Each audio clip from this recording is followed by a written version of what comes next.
Dobro večer, cenjene gledalke, spoštovani gledalci. Moje ime je Aljoš Pertinač. Od parlamentarnih volitev je minilo že 22 dni, vi pa spremljate najbolj politično korektno oddajo slovenskih televizij. Under a minute to go here in the first half. Stunning.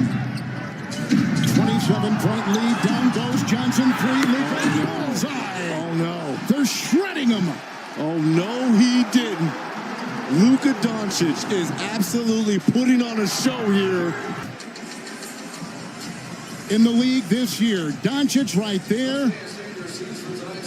27 points from Luka.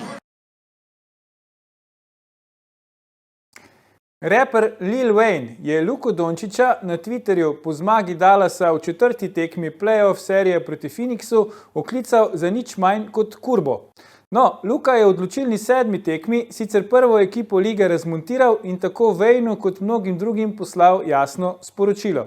Ne budit spečega zmaja. Tale obraz malega Wayna pove vse. Sedaj pa se lotimo 126. oddaje jubilejne 5. sezone Faktorja na TV3. Resnica boli, komentarji še bolj.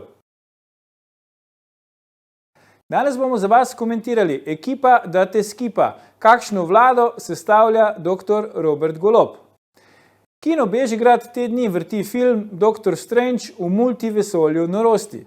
Ali so kakšne podobnosti s sestavljanjem vlade dr. Roberta Goloba, bomo vprašali našega posebnega gosta, matematičnega genija in bivšega rektorja univerze na Primorskem dr. Dragana Marušiča in našega stalnega komentatorja, vodilnega slovenskega politologa dr. Igorja Lukšiča.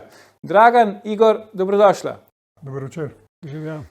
Dragan, predlagam, da midva začneva. Ti si bil v posebni volilni oddaji Faktor na dan volitev, Igorja ni bilo, ker je zahinaval in je bil v tujini, verjetno je čakal rezultate, tako je bolj ziher, da si v tujini, ko so tako pomembni volilni rezultati, ampak šalo na stran. Takrat smo si želeli, Dragan, da bi dobili močno, stabilno vlado, ki bi šla čez ideološke meje. V kolikšni meri ti ocenjuješ, da se bo ta nova vlada Roberta Goloba, zdaj se vidijo praktično že njeni skoraj dokončni obrisi, saj na kadrovskem področju, pa tudi že neke podrobnosti iz koalicijske pogodbe so znane, v kolikšni meri se bo torej ta nova vlada Roberta Goloba približala temu idealu? Ker si me okvalificiral kot matematika, mogoče malo preveč pohvalno, ampak vseeno bom uporabil matematični izraz oziroma koncept, ki bi moral biti vsem jasen, to so tako imenovane permutacije. Permutacija, kjer narediš samo eno spremembo, da dve stvari zamenjaš drugo z drugo, manjka nam samo ena, temu se reče transpozicija, manjkala bi nam samo ena transpozicija med eno stranko, ki je ostala zunaj vladne koalicije, in eno, ki je šla noti. Se pravi, če bi namesto Levice bil NSI, bi bila to, lahko rekli, vsaj formalno uravnotežena preko sredine. To se mi zdi, da bi bilo v teh časih, ki nas čakajo bolj mogoče zaradi svetovnega geopolitične situacije, kot pa zaradi takšnih ali drugačnih notranjih razprtij. Te slednje so namreč itak konstanta, tukaj ne moremo preko tega, ampak svetovna situacija je taka, da bi mi potrebovali vsaj nekje približno navidezno eno bolj tako kohezivno preko enega in drugega roba koalicijo. Igor, ti te dni komentiraš sestavljene vladne koalicije levo, desno, spredaj in zadaj, za Planet, za Reporter, za Delo in ne vem, kje še vse. Rekel si, da ima ta vlada v nastajanju tri posebnosti, katere? Tako na prvi pogled. Nobena do zdaj še ni imela dveh bivših predsednikov vlad. V vladi, ne? Pardon, imela je tale, ki je bil Cerar, pa Bratuškova sta bila oba noter, ampak to ima tudi ta. Potem ena je imela predtem dva, ki nista imela visokošolske izobrazbe ali univerzitetne, to ima ta, in dva šefa policije, to pa ni imela še nobena vlada. Zdaj, mogoče zanimivo je tudi to, ker ljudje so zelo alergični na to, da je Alenka Bratušek v vladi. Če bi vedeli podatek, da je iz SAB-a, da so štirje ministri, torej ne samo Alenka Bratušek, štirje ministri, da je iz SD-ja 5 ministrov, ne 4, da je iz LMŠ-ja sta 2,5. Mhm. In iz levice pač eden. Potem vidimo, da je v resnici bera teh, ki so zbrali skupaj malo čez parlamentarni prag, Mhm. bistveno večja, kot bi človek sploh si lahko mislil. In drugačne, da smo mi volili za tako imenovano stranko, to ni bila stranka, to je pač Robert Golob, in stranko, ki je prazna, ki v njej ni kadrovske ponudbe. In ko gledamo koalicijsko pogodbo, tudi ne vidimo, kaj je njena barva.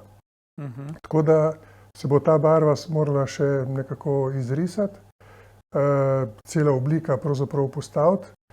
In ko bomo videli pravzaprav, kako nastaja stranka skozi vlado, namesto bilo obratno, da imaš ti stranko, ki gre s ponudbo preverjenih ljudi na volitve, pa potem dobi mandat. To pa imamo primer, ko gre nekdo na volitve, dobi mandat in potem za nazaj sestavlja stranko za 2 mandata. Ja, to je nenavadno. Ampak, Dragan, si rekel, ena permutacija zmanjka, se pravi, NSI. Ja, najmanjša možna permutacija. Tako, ja, zdaj. Ponavadi se zmerom na najnižji stopnici spotakneš, ne. Ampak vseeno, zdaj, kaj bi bilo drugače po tvoje, če bi bila v tej vladi NSI, ne pa Levica? Prej sem rekel, da je svetovna geopolitična situacija taka, da potrebujemo neko večjo enotnost. Bojim se, da bo tako, kot je, se bomo ukvarjali pretežno z notranjimi permutacijami ali pa spremembami, transformacijami, medtem ko bi morali veliko več pozornosti nameniti temu, kar se bo dogajalo okoli nas. Smo namreč del kolektivnega Zahoda, ker smo se odločili in so nas prijeli v EU in v NATO, in iz tega izhajajo določene obveznosti, predvsem pa brezprizivno uboganje vrhovnemu poveljniku te združbe. Ki pa je, moramo biti natančni, veš, koliko Združene države Amerike, to je povsem jasno. Da se straši, da je še rekel Rusija. Ne, najnovejši konflikt pač bolj vidim kot vojno med ZDA in EU-jem, kot pa preko Ukrajine kam drugam. In v teh 2 mesecih se zdi, da bo v tej vojni veliki zmagovalec Amerika in veliki poraženec. Tukaj me ne zanima, kaj se dogaja z Ukrajino in Rusijo, ampak znotraj EU-ja veliki poraženec EU, predvsem na gospodarskem področju. Tako da v tem smislu potrebujemo vsaj navznoter večjo enotnost delovanja, da ne izgubljamo energije za reševanje starih razprtij, ki se vlečejo toliko desetletij nazaj, ker ti se itak ne bodo rešili, ne v 4 letih, ne kdo ve. Edino se lahko potisnijo na stranski rob, da so manj pomembni. Tako nekako jaz to vidim. Smo namreč v nekem obdobju tega kulturnega razpada osnovne zahodne kulture, ki se potem kaže na različne načine, in mislim, da je Amerika tako pametna, da posledice tega razpadanja prenese na EU.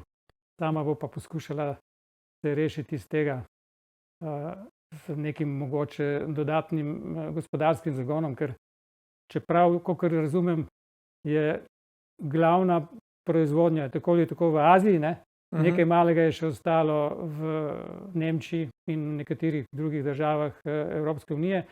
Ta se bo zdaj zmanjšala zaradi znanih teh sankcij. Amerika verjetno bo tudi pognala ponovno svojo industrijo, ker predpostavljam, da večno ne more obstajati samo z industrijo orožja. To bo sicer zdaj za nekaj časa, neko injekcijo bo dobila, ampak v osnovi bo moralo priti do neke transformacije in tukaj smo mi, Slovenija pa sploh, v nekem koncentričnem krogu, ki je precej oddaljen od središča. Čakam, kaj se bo zgodilo v Nemčiji, in to bo potem en val, bo zadev tudi nas, in kaj se bo zgodilo takrat, če bodo posledice padec BDP, ne pa priraste, kakor napovedujejo, kako se bo odzvala ta vlada. To me najbolj skrbi in zanima. Ja, Igor, koliko je nenavadno, da se je vlada najprej lotila reševanja kadrovske križanke? Očitno je, da se pač mudi pri sestavljanju vlade, ne? Neke rekorde želijo postavljati tudi na prvi pogled, zgleda, da hitijo. Koliko je nenavadno, da so se najprej lotili reševanja kadrovske križanke, šele kasneje pa v bistvu neke oblikovanja koalicijske pogodbe kot vsebinske podstati te nove vlade? Zdaj, z ozirom na to, da vodilna in vladajoča stranka ni imela nekega programa. Ne. Pod program jaz razumem ne napisan papir, s katerim ti v neki knjižci, ki je lična, greš na volitve in ljudem rečeš, mi imamo program. Pod program mislim tudi organizacijsko strukturo, odločevalski sistem, ljudi, ki so nosilci tega programa, ne ljudi samo ti, ki grejo na ministrske položaje, ampak tudi potem ti državni sekretarji, intelektualni potencial, ki zadaj podpira stranko. Se pravi, neko razpredena mreža ljudi, ki so bolj ali manj uigran tim, da ko pridejo na oblast, začnejo delati, vejo kaj in česa se je treba lotiti. Ker tega ni bilo, je seveda so v ospredju zdaj tehnična vprašanja. Tehnična vprašanja pri vladi so imena ljudi, razdelitev resorjev, delitev prvega plena. Če bo vlada tako nadaljevala, da bo v prvi plan postavljala to plenilsko logiko, potem bomo imeli slabšo varianto, kot smo imeli v Janševi vladi. Ljudem se tole zdaj še ne kaže tako, ampak čez pol leta se jim bo zadeva zelo zagabla. Ta logika ni dobra, po kateri hodijo. Če ne bojo začeli resnih programskih debat in ekipiranja na nižjih ravneh, se pravi tisti, da se bojo okrepili z ljudmi, ki bojo nosilci vsebine in ki bojo premikali stvari v Sloveniji, potem bo to res pogubna zgodba. Jaz mislim, da vlada ima potencial in predvsem predsednik, da to naredi, ampak mora se s pravimi svetovalci obdati, ne s temi, ki ga rinejo v te zgodbe tehnične narave. In v tem, ali ocenjujemo, da bo v temu tako, pa po oglasih, tako da ne bomo iti gledalke, gledalci, se vrnemo po krajšem premoru, ko nadaljujemo s komentiranjem, kakšno vlado sestavlja dr. Robert Golob. Ostanite.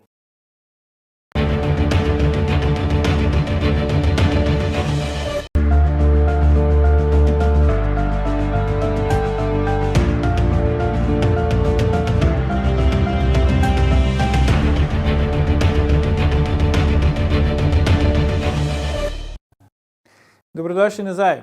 Z nami še vedno plešeta po taktih svobode naš posebni gost, dr. Dragan Marušič in pa naš stalni komentator, dr. Igor Lukšič. Pogovarjamo pa se o tem, kakšno vlado sestavlja dr. Robert Golob.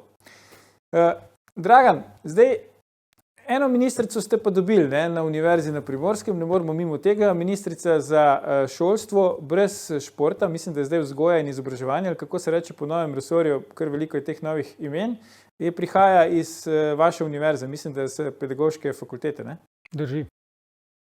Zdaj sem mislil, da boš pokazal več veselja na tem. Ja, torej drži. Ker mogoče, veš zakaj, sem, da te dodatno izzovem, da postavim v kontekst. Ker namreč, ne vem, koliko te pa skrbi, da bo pa minister za visoko šolstvo bivši rektor Univerze v Ljubljani. Ker mi se dostakrat o faktorju pogovarjamo, da so sredstva in nasploh visokošolska in znanstvena politika raziskovalna v Sloveniji sta preveč centralizirani. Ali se zdaj bojiš, da bo bivši rektor Univerze v Ljubljani to še bolj centraliziral v smer Ljubljane? No, bom na obe vprašanji tako v skupnem odstavku odgovoril. Okay.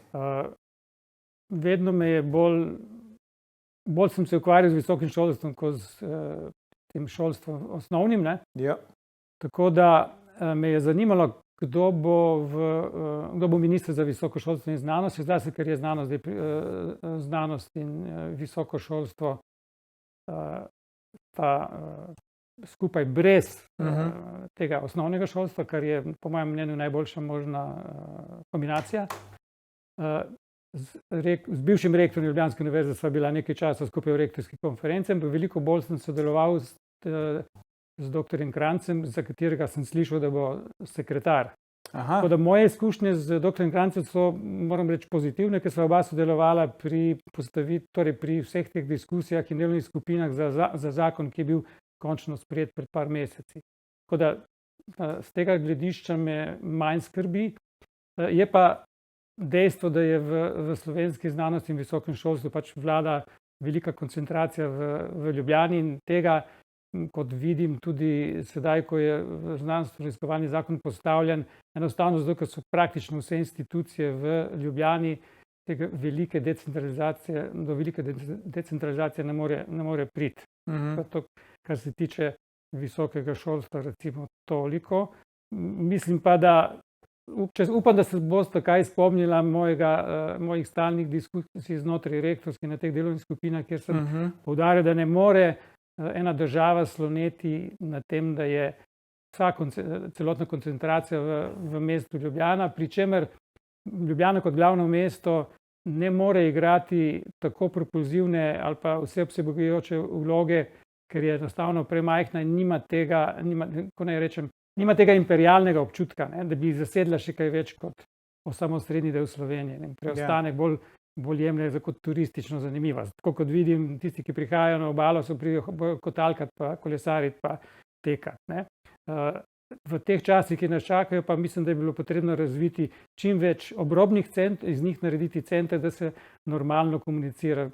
Moja teza je da s Trstom naj komunicirata Gorica in Koper.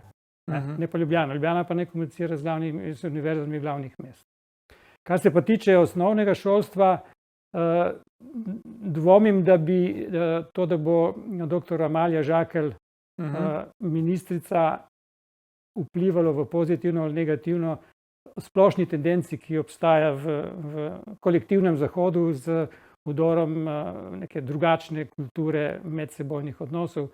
Mislim, da jim sociologa ameriška, ko se že piše, Campbell in Manning, mislim, da sta napisala knjigo The Rise of Victimhood Culture, se pravi vzpon kulture žrtveništva, kjer ugotavlja, kaj se dogaja, da imajo zelo nizko toleranco do triggerjev, se pravi do nekih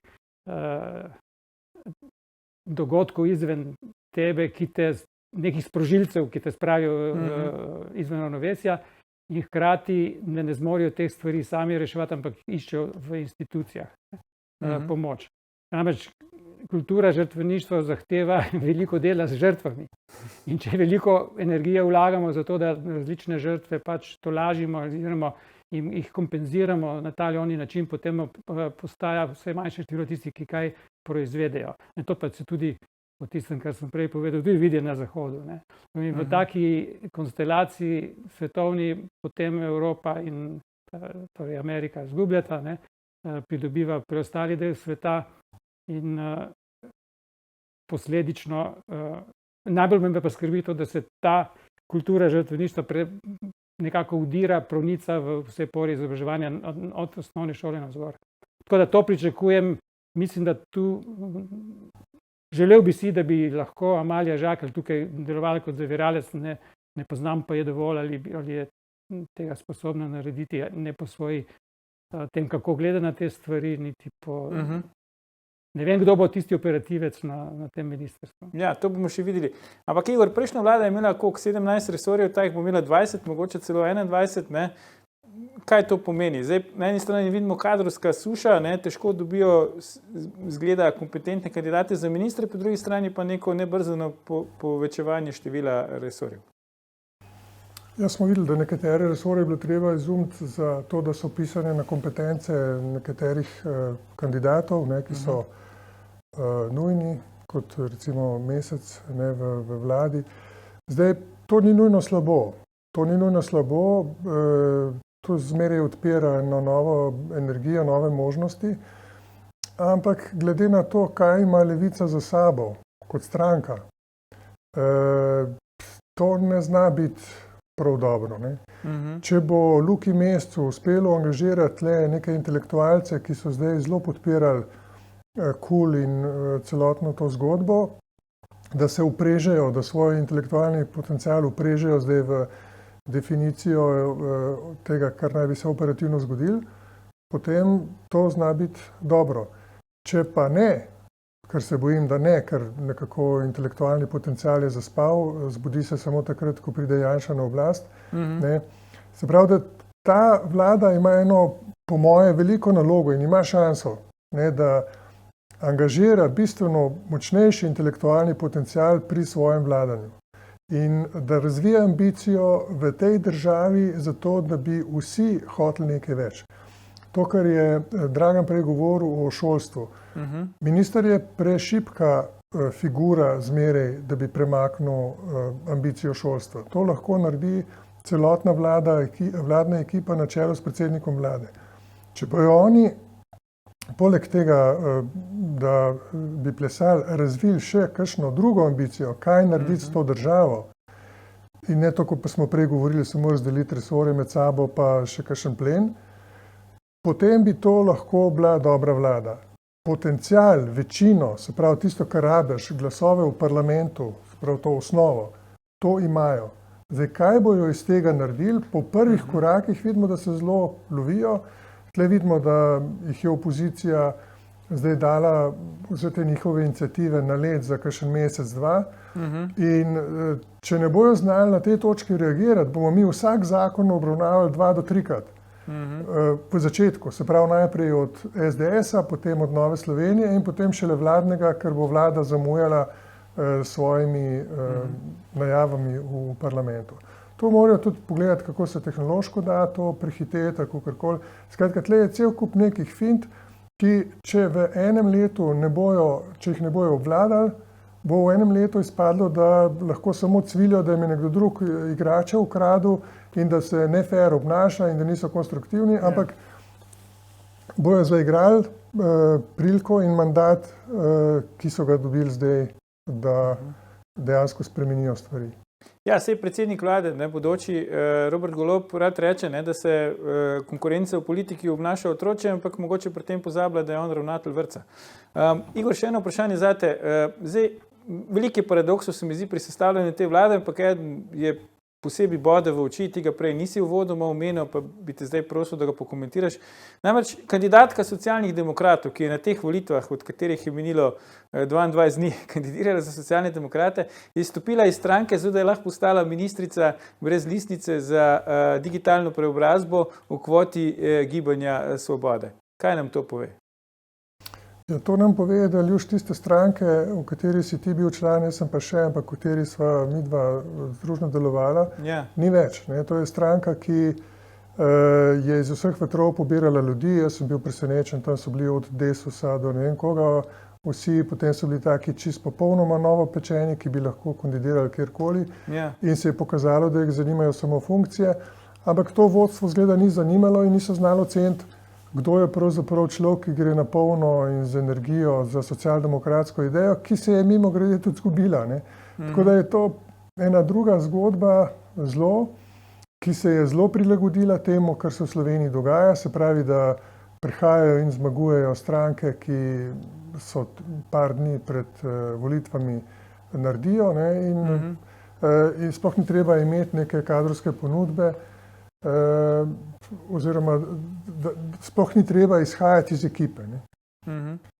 Tako da, če pogledamo tle ta pravi socialdemokrati ali pa ti, ki imajo neko tradicijo, recimo Han, se je prebil, tale Dominika je pred kratkim prišla zraven, Tanja Fajon je prišla takrat na listo kot nečlanica, pa se je potem včlanila, ko je bilo treba kandidirati za podpredsednico. Tako da to je en čist drugačen način rekrutiranja ljudi v stranko, se pravi prek vlade, prek funkcij in ne tako, da ti najprej prepoznaš neko politično idejo, se ji pridružiš, preveriš, ali si sploh v ta pravi stranki in potem kandidiraš. Ko ugotoviš, da so to res ljudje, ki mislijo tako kot ti in tudi, če ti ne dobiš funkcije, lahko mirno podpiraš vse te, ki so dobili te funkcije.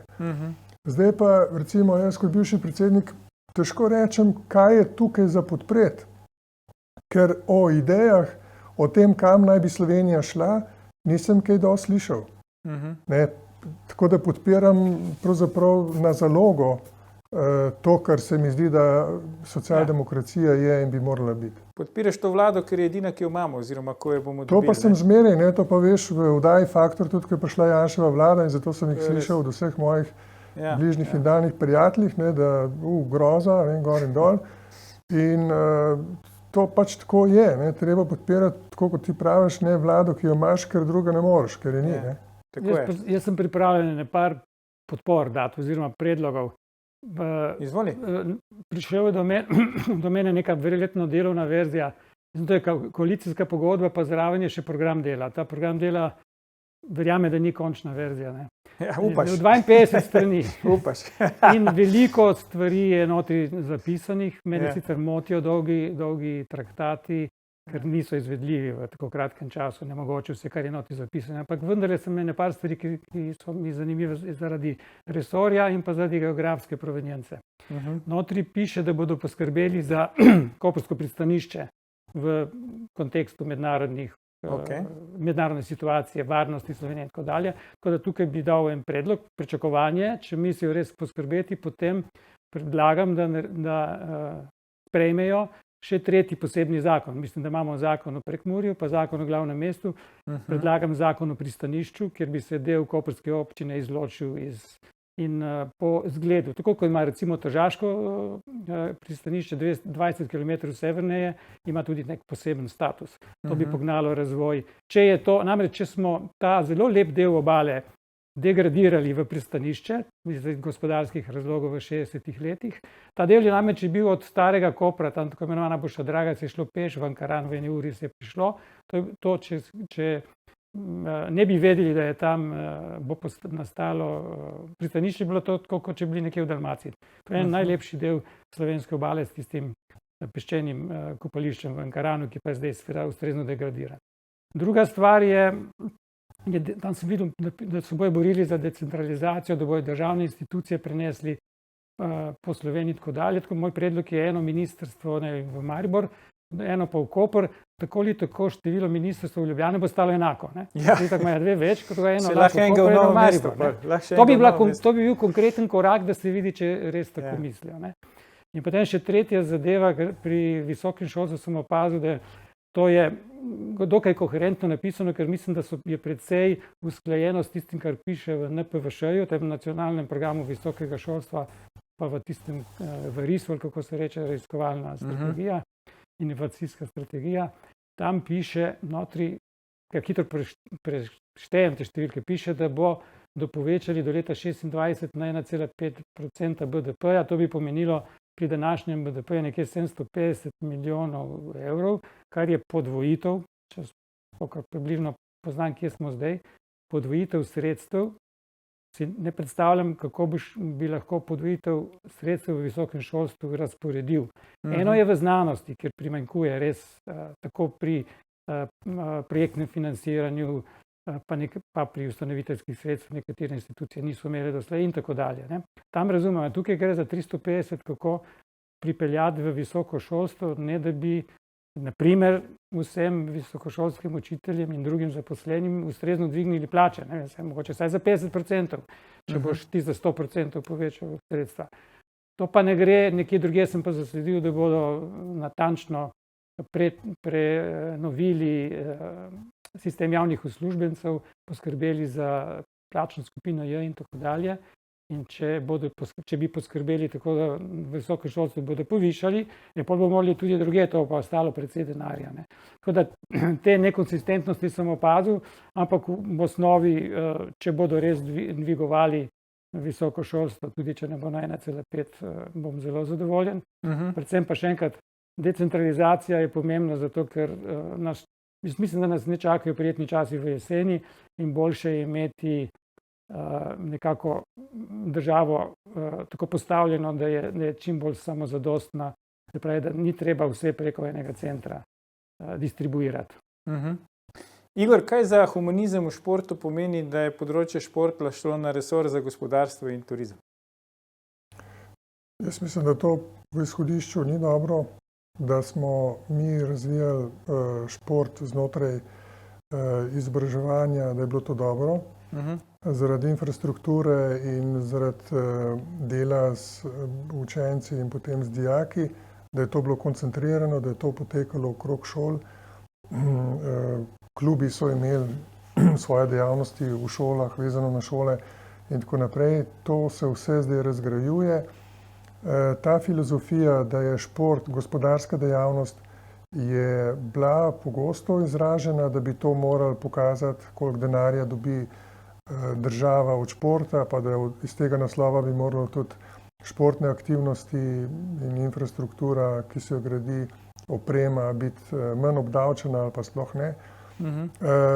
Ti razmisleki so v slovenskih razmerah zelo slabi, ker mi enostavno delamo v športu na drug pogon. Tle so podpora staršev, podpora šol, podpora nenazadnje cele infrastrukture od Olimpijskega komiteja dol, pa potem vseh teh trenerjev. To vse je premalo plačano, zlasti glede na rezultate.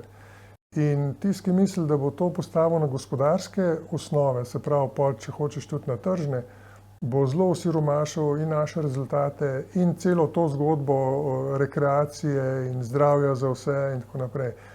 Tako da to bo zelo težko preživeti znotraj gospodarskega resorja.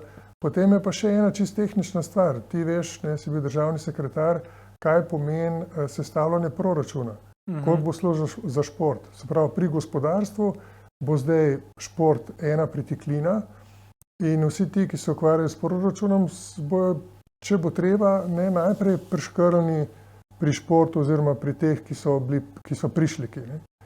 Da ne govorimo potem logistična zgodba, kje bojo ti ljudje sedeli, pa kako se bojo tam počutili, kako jih bodo ti sprejeli. In to mimogrede pol leta do enega leta, preden sploh lahko resor začne na polno delati. Tako da ti premiki niso zdravi.